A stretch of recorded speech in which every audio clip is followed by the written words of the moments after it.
এই ভিডিওটা কোনো রাজনীতির জন্য বানাচ্ছি না। পকেট পরোটার রাজুদা শিব মন্দিরে বসে খাচ্ছে মটন, সেই ভিডিওটা আপনারা দেখুন।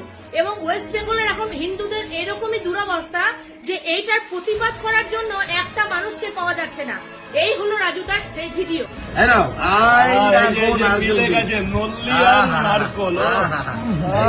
সেই ভাঙা হাতে এই দেখো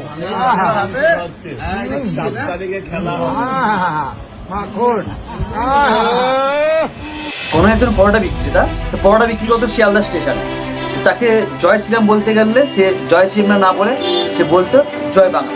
তাতে কোনো অসুবিধা নেই, সেটা তার নিজস্ব মতামত।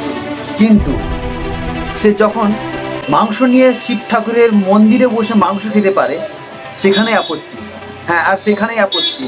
আমার চ্যানেলে যত হিন্দু সনাতনী ভাইরা আসো, যারা শিব ঠাকুরকে ভালোবাসো, তারা মহাদেবকে ভালোবাসো, তাদের আমার একটাই রিকোয়েস্ট, তোমরা সত্যি যদি মহাদেবকে ভালোবাসো তাহলে এই জানোয়ারকে তোমরা এই জানোয়ারের দোকান থেকে তোমরা পরোটা খাবেই না, কোনো জিনিস কিনবে না। এটাই রিকোয়েস্ট তোমাদেরকে।